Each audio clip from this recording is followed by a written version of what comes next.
પણ જવાબદાર વ્યક્તિને છોડતા નહીં. તમામ લોકો સામે કાયદેસરની કાર્યવાહી કરવામાં આવે, કડક કાર્યવાહી કરવામાં આવે, જેથી આવી ઘટનાનું ફરી પુનરાવર્તન ન થાય. રાજકોટના કમિશનર અને કલેક્ટર સામે પણ કાર્યવાહી. 27 લોકોના જીવ લેનાર સામે કડક કાર્યવાહી ક્યારે? મંતવ્ય ન્યૂઝ પૂછી રહ્યું છે આ સવાલ. 27 લોકોની હત્યા માટે જવાબદાર કોણ? તો 4 વર્ષથી કેમ મંજૂરી વગર ધમધમતો હતો આ ડેથ ઝોન? આ સાથે જ મોરબીમાંથી ન શીખ્યા તો વડોદરામાં દુર્ઘટના સર્જાઈ છે. વડોદરામાં દુર્ઘટના સર્જાઈ અને હજી મૃતકોના પરિવારજનોને તો ન્યાય પણ નથી મળ્યો. અને રાજકોટમાં ફરીથી આ ઘટનાનું પુનરાવર્તન, અગ્નિકાંડ જોવા મળ્યો છે. કોઈ પણ પ્રકારની ફાયર એનઓસી વગર આ ગેમ ઝોન ધમધમતું હતું. ઠેર ઠેર ઉગી નીકળેલા ગેમ ઝોન મોત ઝોન બન્યા છે. તો બાળકો ગેમ ઝોનમાં મજા માણવા માટે ગયા હતા, પરંતુ તેઓને ક્યાં ખબર હતી કે મોત આવશે અને 99 રૂપિયાની આ ટિકિટ મોતની ટિકિટ બનશે. સાહેબ, એક પણ જવાબદાર વ્યક્તિને છોડતા નહીં. તમામ જવાબદાર વ્યક્તિ સામે કડકમાં કડક કાર્યવાહી થવું જોઈએ, કારણ કે ફરીથી આવી ઘટનાનું પુનરાવર્તન ન થાય અને નિર્દોષ લોકો તેનો ભોગ ન બને. 27 લોકોના જીવ લેનાર સામે કડક કાર્યવાહી કરજો.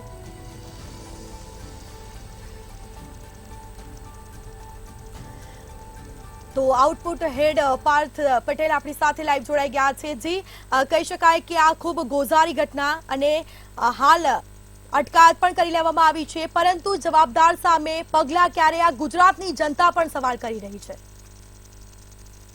બિલકુલ સ્મિતા, કાલે 4:30 વાગે જે ઘટના બની, ઘટનાથી લઈને અત્યાર સુધીનો આખો ઘટનાક્રમમાં જોઈએ તો ઘટનાક્રમની અંદર જો ખોવાની વાત આવી હોય તો માત્ર ને માત્ર રાજકોટના એ મા બાપે, રાજકોટના એ પરિવારે 27 લોકોને ખોયા છે. પણ સવાલ એ જ થાય છે કે પરસોત્તમ રૂપાલાએ થોડી વાર પહેલા કહ્યું કે આની અંદર કલેક્ટર અને કમિશનરની તપાસ થશે. પણ તપાસ, જો તમારામાં તેવડ હોય, તમારામાં તાકાત હોય તો કલેક્ટરને સસ્પેન્ડ કરો, કમિશનરને સસ્પેન્ડ કરો, કલેક્ટરની બદલી કરો તાત્કાલિક ધોરણે. દર વખતે જ્યારે સુરતનો અગ્નિકાંડ હતો ત્યારે પણ હું એ જ ઘટનાનો સાક્ષી હતો. કાલે ઘટના બની રાજકોટની અંદર, એનો પણ હું સાક્ષી બન્યો છું. જયારે મોરબીનો બ્રિજ હોય, જે બ્રિજ તૂટી ગયો હતો, દુર્ઘટના થઈ હતી, એની અંદર પણ હું સાક્ષી હતો. પણ સવાલ ફરી ફરીને એક જ આવશે સ્મિતા, જ્યારે વાત આવે ત્યારે માત્ર તપાસ થાય છે. તપાસના નામે કાગળ ટેબલ ઉપર ધૂળ ખાતું હોય છે. મહત્વની બાબત તો એ કહેવાય, આ લોકોને છે ને ડૂબી મરવું જોઈએ, ડૂબી મરવું જોઈએ. પાણી ભરીને અમે આપીશું, ડૂબી મરો. કેમ કે આ ગેમ ઝોન ની અંદર કોઈ આઈએએસ અધિકારીનો દીકરો હતો? નહોતો. કોઈ આઈપીએસ અધિકારીનો દીકરો હતો? નહોતો. કેમ નહોતો? એમને ખબર છે આની અંદર લાલિયાવાડી ચાલે છે, એટલા માટે નહોતો સ્મિતા. પાર્થભાઈ, એ વાત સામે આવી રહી છે કે 4 વર્ષથી જો એનઓસી નથી તો 4 વર્ષથી તંત્ર શું સૂતું હતું અને તપાસ કરવામાં આવી નથી? 4 વર્ષ સુધી તંત્રએ તપાસ ના કરી, આ કેવી વાત? બિલકુલ સ્મિતા, 4 વર્ષથી એનઓસી નથી, પણ એક વાત મહત્વની એ પણ આવી છે કે રેસિડેન્ટ એરિયાની અંદર, જે આપણે ગુજરાતી ભાષામાં આપણે સમજાવું ને તો ત્યાં આગળ જે બિલ્ડિંગો ને ફ્લેટની જગ્યા હોય ત્યાં આગળ આ ગેમ ઝોન ઉભો કરવામાં આવે છે. એટલે આ સૌથી મોટા સવાલ અહીંયા આગળ ઉભા થાય છે કે રેસિડેન્ટ જગ્યાની અંદર ગેમ ઝોન કેવી રીતે ઉભો થયો? આ ગેમ ઝોન ઉભો કરવો એ કોઈ નાની અમથી ખેલ નથી, પણ આ ગેમ ઝોન ઉભો કરવા માટે કોક, જ્યાં ગેમ ઝોનના બાપ હશે એની ઉપર કોક એક બાપનો હાથ હશે. આ બાપ કોણ હોઈ શકે? રાજકારણી હોઈ શકે. આ બાપ કોણ હોઈ શકે? આઈએસ હોઈ શકે. આ બાપ કોણ હોઈ શકે? આઈપીએસ હોઈ શકે. આની અંદર સૌરાષ્ટ્રના કોઈ મોટો નેતાનો હાથ પણ હોઈ શકે છે. એના આશીર્વાદથી જ આ બધું શક્ય છે. મારી બીજી એક વાત એ છે કે આટલો મોટો ગેમ ઝોન ત્યાં આગળ ઉભો થઈ ગયો, 27 લોકોના મોત થયા, પણ મહત્વની બાબત એ કહી શકાય કે ત્યાં આગળ કોઈ કોર્પોરેટર કેમ ગયું નહીં અત્યાર સુધી? જોવા કોર્પોરેટરને જો ત્યાં આગળ એક પાંદડું હલે ને તો કોર્પોરેટરને ગંધ આવતી હોય છે. ત્યાં આગળ આટલો મોટો ગેમ ઝોન બન્યો, કોર્પોરેટરને ના ખબર પડે. ચલો આપણે કોર્પોરેટરને સાઈડમાં મૂકી દો. ત્યાંના ધારાસભ્ય તો ત્યાંથી કાલાવા રોડ ઉપર નીકળતા તો હશે ને? આ નવું શું બની રહ્યું છે એનું ધ્યાન તો રાખતા હશે ને? કેમ કે ધારાસભ્યનું કામ શું હોય છે? ધારાસભ્ય આ બધું જ જોવાનું હોય છે. પણ બીજી વાત મહત્વની એ પણ છે, જે આપણે ટેક્સ ભરીએ છીએ, જે સૌરાષ્ટ્રની જનતાએ ટેક્સ ભર્યો, જે ટેક્સની અંદર સૌરાષ્ટ્રના જે 2 અધિકારીઓ છે, તેના કમિશનર અને તેના કલેક્ટર, આ કલેક્ટરનો જે પગાર ચૂકવાય છે ટેક્સમાંથી પણ આ કલેક્ટર અને કમિશનર માત્ર એસી માં બેસી રહે છે અને એસી માં બેસીને માત્ર મોટી મોટી વાતો કરે છે. જો એસી ગાડી લઈને ચલો 45 ડિગ્રીની અંદર આખું ગુજરાત બળબડતા તાપની અંદર શેકાય છે, ગુજરાત સહન કરી રહ્યું છે. છેલ્લા અઠવાડિયાથી 45 ડિગ્રીની અંદર ગુજરાત સહન કરી રહ્યું છે, પણ સૌરાષ્ટ્રનો આ રાજકોટનો તાપ જે ગરમીનો તાપ છે એ બિલકુલ સહન નહીં કરે. કેમ કે વાત મહત્વની એ છે 27 લોકોની જિંદગી ભળતું થઈ ગઈ છે. મહત્વની બાબત તો એ સ્મિતા કહી શકાય, કેમ કે જે મૃતદેહ બહાર આવે છે ને, મૃતદેહ જે લોકોની ડેડ બોડી બહાર આવી છે ને, એ ડેડ બોડી ઓળખવા માટે ડીએનએ ટેસ્ટ કરવામાં આવે છે. આપણે કલ્પના એ કરવી પડે 45 ડિગ્રી નહીં પણ 800 ડિગ્રીએ તાપ અંદર જ્યારે ગરમી વિકરાળ સ્વરૂપ ધારણ કર્યું છે ત્યાં તો 80 ડિગ્રીએ ગરમી પહોંચી હશે. મિતા જી બિલકુલથી કહી શકાય કે ગુજરાતના વિકાસની વાતો તો ખૂબ મોટી મોટી થઈ રહી છે, પરંતુ આમાં ક્યાંક ને ક્યાંક એવું લાગી રહ્યું છે કે ગુજરાતનો વિકાસ સાઈડમાં મૂકીને તંત્રનો વિકાસ કરવો જોઈએ. બિલકુલ, હવે આ વાત ઉપરથી આપણે શીખવાની એ જરૂર છે, કેમ કે જયારે મોરબીની ઘટના બની ને ત્યારે મારો પરિવાર એમ કહેતું હતું કે આપણે શું કામ એ બ્રિજ ઉપર જવાની જરૂર છે. પછી ગેમ ઝોનની ઘટના બની, ગેમ ઝોનની અંદર 9 બાળકો છે જે મૃતદેહ પામ્યા છે. પણ મહત્વની બાબત એ કહી શકાય આની અંદર કે ગેમ ઝોનની અંદર આજકાલ તો બાળકો નહીં પણ યુવાનો આનો ક્રેઝ વધારે ધરાવે છે. આપણું અમદાવાદનું સિંધુ ભવન રોડ ઉપર રોડ 9 વાગ્યા પછી તો શાક માર્કેટ ભરાતું હોય એવો રોડ થઈ જતો હોય છે. એટલે ક્યાંક ને ક્યાંક આની અંદર તંત્ર તો નહીં સમજે. આ 6 ઘટના બની છે ગુજરાતની અંદર. 6 ઘટનાની અંદર એક પણ વાર જો મોરબીની વાત કરું તો તેના જયસુખ પટેલ અત્યારે બહાર ફરી રહ્યા જામીન ઉપર છે. એટલે આની અંદર કોને સજા થશે? માત્ર ને માત્ર કાગળ ઉપર તપાસ થવાની છે. 2 દિવસ પછી આ ઘટના ભૂલાઈ જશે. 4 લાખ આપી દીધા છે, ઈજાગ્રસ્તને 50,000 પણ આપી દેવામાં આવશે. પણ ફરીને ત્યાં જ છે, નેતાઓ ત્યાં આગળ પહોંચી ગયા છે. આ નેતાઓ અત્યારે પહોંચે છે ને તો સ્મિતા આપણે એ સમજવાનું છે કે નેતાઓ ત્યાં જઈને શું કરતા હશે, મને એ નથી ખબર પડતી. ત્યાં જઈને લોકોને મળીને શું કરશે? માત્ર ને માત્ર આશ્વાસન આપતા હશે. જે રીતે કહી શકાય કે બાળકો મોતને ભેટ્યા છે, ચલો 4 લાખ સહાય આપી દીધી, 50,000 સહાય આપી દીધી, પરંતુ તે લોકોના બાળક તો પાછા આવવાના નથી ને, અને ફરીથી આ જ ઘટનાનું પુનરાવર્તન થતું રહેવાનું છે. બિલકુલ, કાલે ત્યાં એક પરિવાર કહી રહ્યો હતો કે હું 5 લાખ આપું, કલેક્ટરનો દીકરો મને આપી દો. અમે કલેક્ટરના દીકરાને મારવો નથી, અમે સાચવીશું. હું તમને 5 લાખ આપું છું, પણ કલેક્ટરનો દીકરો અમને આપી દો, અમે દીકરાને સાચવીશું. અમારે મારવો નથી. શું કલેક્ટરે દીકરો આપશે? કમિશનરે દીકરો આપશે એનો પોતાનો? એ દીકરી હશે, એ કોઈ પરિવારજનને આપશે? મારવો નથી, એમને સાચવશે, મોટો કરશે એમને. પણ વાત ફરીને ત્યાં જ આવે છે. જો 4 લાખની અંદર જિંદગી આવી જતી હોય પાછી, તો 27 લોકોની જિંદગી આ જે કલેક્ટર છે ત્યાંના રાજકોટના પ્રભવ જોશી એ પાછી લઈ આપે. કેમ કે પ્રભવ જોશીના કારણે આ ઘટના થઈ છે. કાલે પણ બૂમો પાડીને કહેતો હતો અને આજે પણ બૂમો પાડીને કહું છું, આની માટે જવાબદાર રાજકોટના કલેક્ટર અને કમિશનર છે. જો પાનનું કહી શકાય કે ત્યાં આગળ કોઈ ઘટના બને 40 મિનિટ સુધી ફાયર બ્રિગેડની ટીમ લેટ પહોંચે છે, એની માટે ફાયર બ્રિગેડના અધિકારીઓ કેમ આને સિરિયસ કોલ ના લીધો? પહેલા ધીરે આગ વિકરાળ થવા લાગી, ત્યારબાદ મેજર કોલ જાહેર કરવામાં આવે છે. 108ની ગાડીઓ કાલાવા રોડ ઉપર ધમધમતી જોવા મળે છે. સિવિલ હોસ્પિટલ ફૂલ થઈ જાય છે. પણ મહત્વની બાબત એ કહી શકાય આની અંદર સ્મિતા, કેમ કે જો નેતાઓ, કાલે પણ 2 નેતાઓ હતા, આજે ઢગલા બંધ નેતાઓ ત્યાં પહોંચી ગયા છે. હજુ તો કોંગ્રેસના નેતાઓ પણ ત્યાં પહોંચશે અને રાજનીતિ કરશે. પણ મહત્વની બાબત મારે અને તમારે અને આપણે દર્શકોએ એ જ વાત સમજવાનું છે કે આપણે કેમ ગેમ ઝોનની અંદર જવું છે, શું કામ ગેમ ઝોનની અંદર જવું છે? બાળકને રમવું છે તો આપણે રમાડો. શું કરવા ગેમ ઝોનની અંદર જવું છે? મારા દાદા કે મારા પરિવારે પહેલા કહેતા હતા કે પહેલા કોઈ ગેમ ઝોન નતો. આજથી 20 વર્ષ 50 વર્ષ પહેલા ગેમ ઝોન તો અત્યારે આવ્યો છે સ્મિતા. બિલકુલ સાચી વાત છે. અને કહી શકાય કે હમણાં કોઈક કલેક્ટરનો કે કોઈ મોટા અધિકારીનો દીકરો હોત તો કેવી તપાસ હાથ ધરાત? બિલકુલ જી કોઈ કલેક્ટરનો દીકરો અંદર હોત ગેમ ઝોનમાં અને આવી ઘટના બની અને તેનું પણ મોત થયું હોત તો ત્યારે કઈ પ્રકારની તપાસ હાથ ધરાત એમ? બિલકુલ, જો તપાસ તો માત્ર તપાસ જ હોય છે ને તપાસ માત્ર કાગળ ઉપર હોય છે ને તપાસ માત્ર 10 દિવસ 15 દિવસ પછી એ તપાસ માત્ર ધૂળ ખાતી હોય છે. તપાસ તપાસ તપાસ અત્યાર સુધી ગુજરાતની અંદર 4 મોટી ઘટના બની. સુરતની ઘટના હોય, મોરબીની ઘટના હોય કે ગઈકાલે રાજકોટના કાલાવા રોડ પર ગેમ ઝોન બળીને આખો ખાક થઈ ગયો, 27 લોકોના મોત થયા.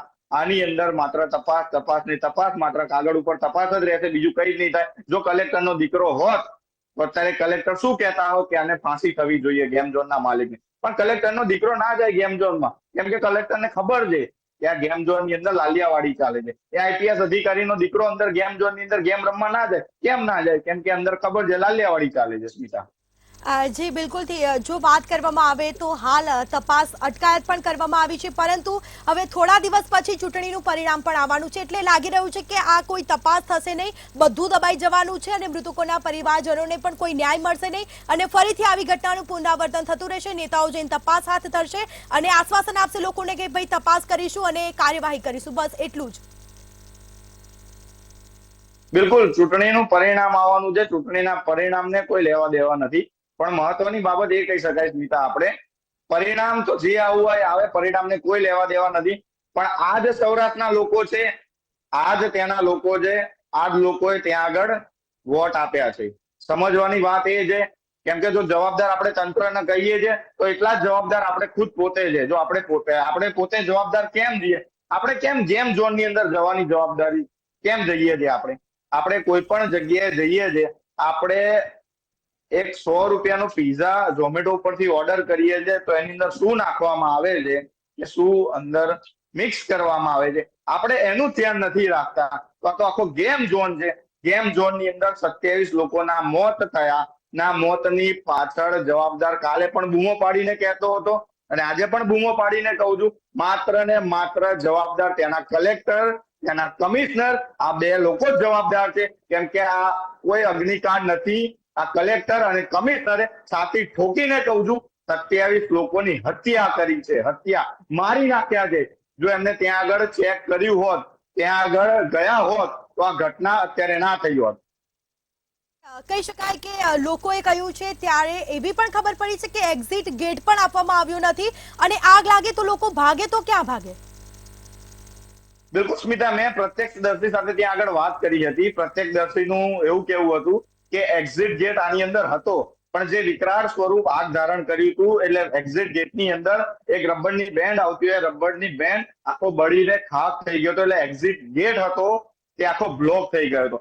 પણ મહત્વની બાબત સ્મિતા એ કહી શકાય, કેમ કે ગેમ ઝોન આપણે જો વાત કરીએ, એનાલિસિસ કરીએ તો ગેમ ઝોન આખો બનતો શેનો હોય છે? ગેમ ઝોનની અંદર મોટા ભાગે ફાઈબર વપરાતી હોય છે, ફાઈબર, પ્લાસ્ટિક વપરાતું હોય છે. પ્લાસ્ટિકની વસ્તુઓથી આખો ગેમ ઝોન બનતો હોય છે. અને આ પ્લાસ્ટિક કેટલું, જો આપણે એક પ્લાસ્ટિકની કોથળીને પણ જો આપણે દિવાસળી લગાડીએ ને તો ધીરે ધીરે કેટલું વિકરાળ સ્વરૂપ ધારણ કરે છે પ્લાસ્ટિકની કોથળી પણ. હવે વિચારી લો, આટલો મોટો ગેમ ઝોનની અંદર આગ લાગે છે અને બીજી વાત મહત્વની એ પણ છે, 1000 લીટર ત્યાં આગળ જે પેટ્રોલનો જથ્થો મળ્યો છે. હું ને તમે પેટ્રોલ પંપ ઉપર 50 રૂપિયાનું પેટ્રોલ લેવા જઈએ તો પેટ્રોલના માલિકો આપણને કાઢી મૂકે છે કે બોટલની અંદર 50 રૂપિયાનું પેટ્રોલ ના મળે. આ સત્ય સનાતન હકીકત છે. પણ ત્યાં આગળ 1000 પેટ્રોલનો જથ્થો ત્યાં આગળ જે બાઇક રાઇડ ચાલતી હતી એની માટે લાવવામાં આવ્યો હતો. તો પેટ્રોલનો જથ્થો કયા પંપે આપ્યો, કોના આશીર્વાદથી આપ્યો? કેમ કે 50 રૂપિયાનું પેટ્રોલ સ્મિતા હું ને તું લેવા જઈએ ને તો પણ કોઈ પેટ્રોલ પંપના માલિક આપતા નથી. ત્યાં આગળ 10 વાર સવાલ કરી છે, શેની માટે જોઈએ, શું કામ જોઈએ, તમારી પોલિસી છે, અમે નથી આપતા. પણ આ આવ્યું ક્યાં? આની અંદર ફરી ફરીને એક જ વાત છે, ડૂબી મરો, ડૂબી મરો. કલેક્ટર હોય, કમિશનર, પાણી અમે ભરીને આપીશું ઢાંકણીમાં, ડૂબી મરો. સ્મિતા, જી ક્યાંક કુંવરજી બાવળિયાનું નિવેદન સામે આવ્યું છે, તેમને પૂછવામાં આવ્યું કે આ હત્યાકાંડ કહી શકાય, પરંતુ તેઓએ કહ્યું છે કે ના, હત્યાકાંડ તો ન કહી શકાય, દુર્ઘટના કહી શકાય એમ. બિલકુલ, આ નેતાઓ છે ને હવે બોખલાઈ ગયા છે. આ નેતાઓ, રામ મુકરિયાએ કીધું કે આ દુર્ઘટના થઈ છે, કોઈ ઘટના કહી રહ્યું છે, પણ નેતાઓ શું કરશે? આ નેતાઓ માત્ર ને માત્ર નિવેદનબાજી કરવાના છે ત્યાં આગળ જઈને. સ્મિતા, આપણે એ વાત સમજવાની છે. અને ત્યાં આગળ નેતાઓ જાય ને એટલે મોટા ભાગે શું થતું હોય, જે પરિવાર ને જે મૃતદેહ મળવાનો છે, મૃતદેહની અંદર પણ એટલો બળીને ખાખ થઈ ગયો છે મૃતદેહ, કે ઓળખવા માટે પણ ડીએનએ ટેસ્ટ કરવામાં આવ્યા છે. એટલે આપણે વિચારીએ કે મૃતદેહ કોનો છે, કે અત્યારે જે પરિવારોના અંદર જે મિસિંગ લોકો છે એ પરિવારજનો, જેટલા પણ પરિવારજનો ત્યાં હોસ્પિટલ છે, એમનો ડીએનએ ટેસ્ટ કરવામાં આવે છે અને મૃતદેહ ઓળખી શકાતો નથી. એવી હાલતમાં 800 ડિગ્રી તાપની અંદર બળીને ખાખ થઈ ગયો છે. હવે ડીએનએ ટેસ્ટ કર્યા બાદ જ રિપોર્ટ આવશે કે આ મૃતદેહની અંદર કયા વ્યક્તિ આની અંદર છે, એ પછી જ ખબર પડશે. એટલે 27 લોકોના ફોટા પણ સામે નથી આવી રહ્યા. કયા વ્યક્તિ હતા, કોણ હતા, ક્યાંથી હતા. હવે રાજકોટની અંદર વેકેશન ચાલી રહ્યું છે. કોક ભાણિયો રાજકોટની અંદર મામાના ઘરે ગયો હશે કે મામા આજે ગેમ ઝોનમાં લઈ જજો. મામા ગેમ ઝોનમાં પણ લઈ ગયા હશે, પણ એ મામાએ કોઈ દિવસ વિચાર્યું નહીં હોય કે આવતા વર્ષે મારો દીકરો કે મારી લાડકવાઈ કે મારો ભાણિયો ફરીવાર એ ગેમ રમવા માટે નહીં આવે, કેમ કે જિંદગીની છેલ્લી ગેમ રમી લીધી છે. સ્મિતા જી, અમારી સાથે આપ જોડાયેલા રહેજો. તો આરોપીઓને કોઈ પણ ભોગે છોડવામાં નહીં આવે, કુંવરજી બાવળિયાનું આ નિવેદન સામે આવ્યું છે. કુંવરજી બાવળિયાએ રાજકોટ અગ્નિકાંડ મુદ્દે નિવેદન આપ્યું છે. અગ્નિકાંડ મુદ્દે નિવેદન આપ્યું, જેમાં સ્વજન ગુમાવનાર પરિવાર સાથે મારી સંવેદના છે તેવું કુંવરજી બાવળિયાએ નિવેદન આપ્યું છે. તો તપાસમાં કોઈ કચાશ નહીં રાખવામાં આવે તેવું પણ કુંવરજી બાવળિયાનું આ નિવેદન સામે આવ્યું છે. હત્યા તો ન કહી શકાય, દુર્ઘટના કહી શકાય આ કુંવરજી બાવળિયાનું નિવેદન.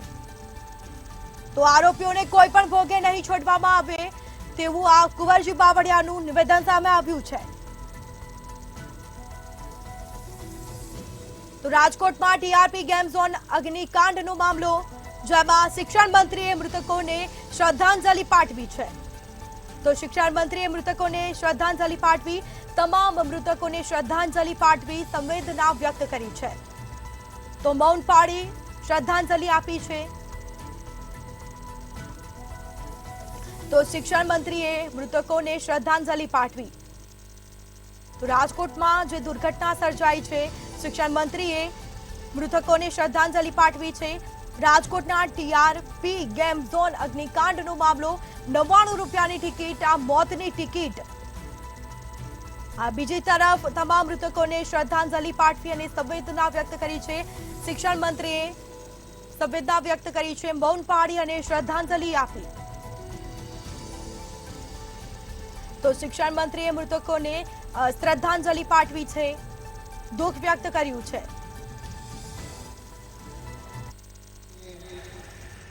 રાજકોટની અંદર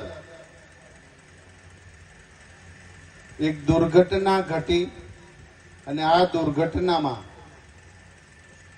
25 જેટલા બાળકો ગેમ રમતા હતા અને અગ્નિકાંડની અંદર એમના મૃત્યુ થયા છે. એ તમામ મૃતાત્માઓને હું હૃદયપૂર્વક શ્રદ્ધાંજલિ પાઠવું છું.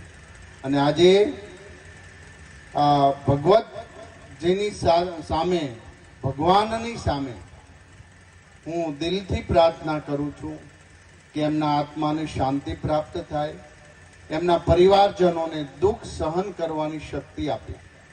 અને આજે આ મૃતાત્માના આત્માને સદગતિ પ્રાપ્ત થાય એ હેતુસર 2 મિનિટ આ પવિત્ર સ્થાન પર, જ્યાં મોક્ષની વાતો થઈ છે, એ પવિત્ર સ્થાન પર 2 મિનિટ મૌન પાળી અને હજી તો એમના ઘરની અંદર આક્રંત રુદન છે, એમને ભગવાન શક્તિ આપે એવા 2 મિનિટ માટે મૌન પાળી આપણે એમને શ્રદ્ધાંજલિ આપીએ છીએ.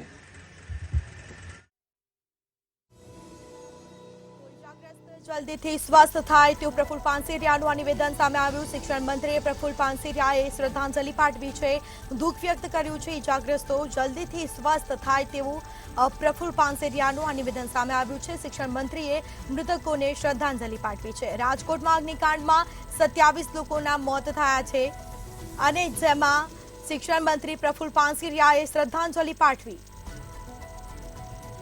તો આજે દુર્ઘટના ઘટી, તેમાં જવાબદાર કોણ, અને સાથે તપાસ કેવી કરાશે તે એક મોટો પ્રશ્ન શિક્ષણ મંત્રી પ્રફુલ્લ પાનસેરિયાએ શ્રદ્ધાંજલિ પાઠવી છે।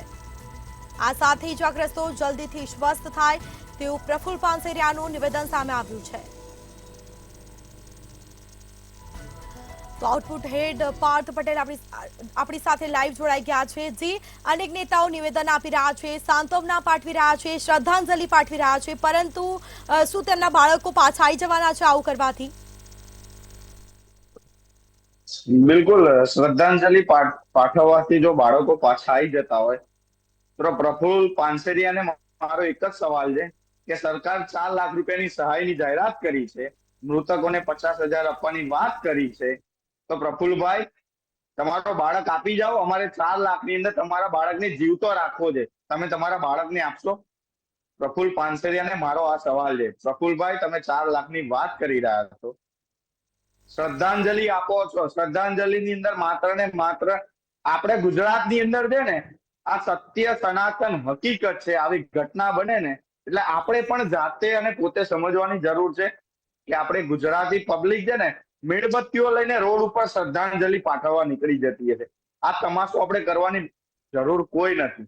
જો આની જગ્યાએ મારા અને તમારા વિસ્તારની અંદર આજુબાજુ જ્યાં જાહેર ભીડ ભેગી થતી હોય એવા સ્થળો ઉપર આપણે ચેક કરવાની જરૂર છે કે ત્યાં આગળ ફાયર સેફટી છે કે નથી, ત્યાં આગળ વ્યવસ્થા પૂરતી છે કે નથી। જો ના હોય તો છાતી ઠોકીને આપણા વિસ્તારના કલેક્ટર છે એ કલેક્ટરને કહો કે અહીંયા પૂરતી ફાયર સેફટી નથી। હવે આ રાજકોટના કલેક્ટર 45 ડિગ્રીની અંદર એસીમાં બેસીને મસ્ત ઠંડો પવન ખાતા હશે, કેમ કે ગરમી તો 45 ડિગ્રીએ પહોંચી છે। આ ગુજરાતે તો આ તાપ સહન કર્યો છે, પણ સૌરાષ્ટ્રની આ કાલાવાડની આ રોડનો આજે ટીઆરપી ગેમ ઝોનનો તાપ એ 27 લોકોને ભરખી ગયો છે। હવે સવાલ ત્યાં આગળ થાય છે કે સીટની રચના કરવામાં આવી છે, એસઆઈટીની રચના કરવામાં આવી છે। એસઆઈટીની રચના તો જ્યારે મોરબીનો બ્રિજની દુર્ઘટના હોનારત સર્જાઈ હતી, કેપેસિટી વધારે હતી, ત્યાં આગળ તેના જે વાયરો હતા એ જૂના થઈ ગયા હતા, આ બધી વાર્તાઓ સવાલોના ઘેરામાં હતી, ત્યારે પણ એ જ સામે આવ્યું હતું કે એસઆઈટીની રચના છે। આજે મોરબીની અંદર જે મોત થયા હતા 100 થી વધારે, એનો આરોપી જયસુખ પટેલ અત્યારે ક્યાં છે? તો જામીન ઉપર બહાર છે। સુરતની અંદર જે બિલ્ડિંગ હતી એ બિલ્ડિંગ ઉપરથી આગ લાગી હતી અને જે લોકો પડી રહ્યા હતા એ ઘટનાનો પણ હું સાક્ષી હતો।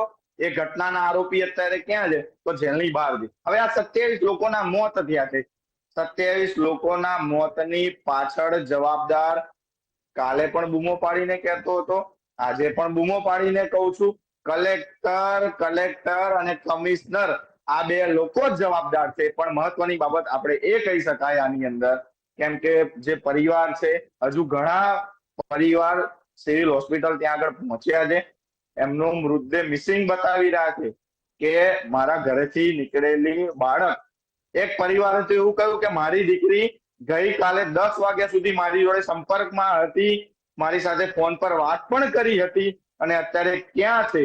કોઈ જવાબ આપતું નથી, કેમ કે બધા જ અત્યારે નેતાઓ આવી રહ્યા છે ત્યાં આગળ, એટલે નેતાઓ માટે લાલ જાજમ પાથરી રહ્યા છે। મિતા, જી, હજી તો વડોદરામાં જે હરણી બોટ દુર્ઘટના સર્જાઈ છે તેમના મૃતકોના જે પરિવાર છે એમ લોકોને તો ન્યાય મળ્યો જ નથી અને ક્યારે મળશે હવે તો એ ખબર નથી, પરંતુ આવી ઘટના સર્જાઈ અને વાતો ખાલી કરવામાં આવી રહી છે કે ન્યાય મળશે। શું લાગી રહ્યું છે કે ન્યાય મળશે ખરી? બિલકુલ સ્મિતા, આપણે છે ને બે હાથ જોડીને ભૂપેન્દ્રભાઈને એટલી જ વિનંતી કરીએ છીએ, જો તમે મૃદુ અને મુક્કમ મુખ્યમંત્રી જો ગુજરાતના, તો આ ઘટનાની અંદર એક દાખલો તો બેસાડો આની અંદર, તેના કલેક્ટરને સસ્પેન્ડ કરો, તેના કલેક્ટરની બદલી કરો। આમાં તો બદલી કરવાની પણ જરૂર નથી, કેમ કે કલેક્ટરનો વાંક છે અને છે, કેમ કે કલેક્ટર અને તેના કમિશનરે ધ્યાન નથી રાખ્યું, એના કારણે 27 લોકોના મોત થયા છે। આંકડો હજુ પણ વધી શકે છે। 3 લોકો તેની હોસ્પિટલમાં એડમિટ કરવામાં આવ્યા છે। કલેક્ટરને સસ્પેન્ડ કરો, બસ ત્યાં એક જ ચર્ચા ચાલી રહી છે, પણ મહત્વની બાબત એ પણ આપણે સમજવી પડશે સ્મિતા, જ્યારે આવી ઘટનાઓ બનતી હોય છે, ઘટના પછી કાલે 4 થી 5 ની અંદર આ ઘટના બની, 7 વાગ્યા સુધી આખો ઘટનાક્રમ ચાલ્યો, સાંજે ત્યાં આગળ ગૃહમંત્રી પહોંચ્યા, સવારે મુખ્યમંત્રી પહોંચ્યા, આખો અત્યાર સુધીનો ઘટનાક્રમ હતો.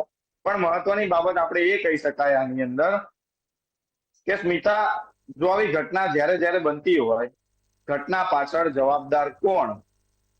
તો જે એરિયાની અંદર ઝોનલ ઓફિસર હોય એ પહેલા તો ફાયરનો ઝોનલ ઓફિસર એ ઘટનાની અંદર જવાબદાર છે. એના પછી જે તે ઝોનના કમિશનર એ પણ જવાબદાર છે. એની ઉપર જો કલેક્ટર હોય તો કલેક્ટર અને તેના કમિશનર, આ 2 વ્યક્તિ જવાબદાર હોય છે. અને વાત આ તો ખાલી કલેક્ટરની કરી, આપણે પોલીસ તંત્રની પણ વાત કરવી પડશે. જો ક્યાંક નાનું અમથું કોઈ બનતી વસ્તુ હોય, કોકના આશીર્વાદથી આટલો મોટો ગેમ ઝોન બન્યો હોય, આ કોઈ શંકાને સ્થાન નથી. પણ આ નેતાઓને, અધિકારીઓને તો માત્ર એક ફોન કરી દે અને એમના પરિવારના જનો, એમના આજુબાજુ લોકો રહેતા, એમના જે મિત્ર, સગા સંબંધીઓ ત્યાં આગળ મોકલી દે ગેમ ઝોન ની અંદર મોજ મસ્તી કરવા માટે. આ પોલીસ ડિપાર્ટમેન્ટના એ પણ અધિકારીઓએ આની અંદર જવાબદાર છે, જે મફતમાં આની અંદર મજા લીધી હશે. સ્મિતા. જી બિલકુલ, અમારી સાથે આપ જોડાયેલા રહેજો.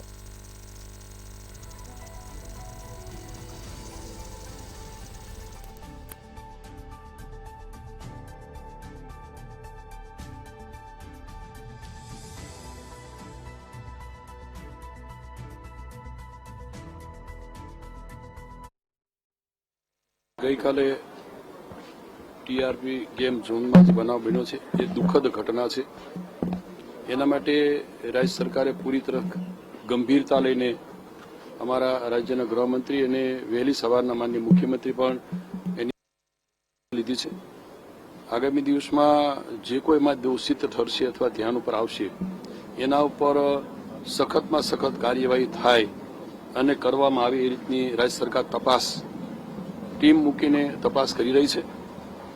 જે કંઈ જેમના પેરેન્ટ્સ અથવા જેમના દીકરા દીકરીઓ ગુમાવ્યા સ્વાભાવિક છે, પરિવારને ખૂબ દુઃખ અને આઘાત લાગે. રાજ્ય સરકારે આ બધી બાબતો ધ્યાનમાં લઈને પૂરી રીતે એની તપાસ થાય, કાર્યવાહી થાય, એમાં કોઈ કચાશ રાખશે નહીં. નામ આવી રહ્યા છે કયા કયા પરિવારનો, કયા વિસ્તારના? ના, હવે આઈડેન્ટિફાય થાય, કારણ કે ડીએનએ બધા ટેસ્ટ લેબોરેટરીમાં તાત્કાલિક રાતોરાત ગયું છે. જેમ ડીએનએના ટેસ્ટ થાય, એને આઈડેન્ટિફિકેશન થતું જાય એ પ્રમાણે દરેકને મોત થશે. આરોપીઓને કેવી સજા મળવી જોઈએ? જે રીતે તપાસ થયા પછી રાજ્ય સરકારે માન્ય ગૃહમંત્રી અને માન્ય મુખ્યમંત્રી જાતે આવ્યા હોય ત્યારે એમાં કોઈ કચાશ, તપાસમાં કોઈ કચાશ નહીં રહે અને એમાં જે કંઈ દોષિત ઠરશે એને સજા કરવામાં, શિક્ષા કરવામાં કોઈ કચાશ નહીં રહે. હત્યાકાંડ તો ન કહી શકાય, દુર્ઘટના કહી શકાય, કારણ કે જે રીતે બનાવ બન્યો છે એ દુર્ઘટના સ્વાભાવિક છે. જે કઈ સંચાલકો છે કાલે જે ઘટના બની ત્યારબાદ અત્યારે જે પરિસ્થિતિ છે એને લઈને ખાસ જે સીએમ સાહેબ અહીંયા આવ્યા છે, શું સૂચનાઓ આપવામાં આવી છે, કઈ બાબત પર ખાસ ધ્યાન રાખવામાં? સીએમ સાહેબે એમની રીતે મુલાકાત લીધી છે. અમને અમારી રીતે જે જવાબદારી સોંપી એ પ્રમાણે અમે પણ જરા જોઈને અમે માન્ય મુખ્યમંત્રી સાહેબને ધ્યાન ઉપર મૂકશું અને જે કંઈ બનાવ છે એ બનાવને ખૂબ ગંભીરતાપૂર્વક રાજ્ય સરકાર જોઈ રહી છે.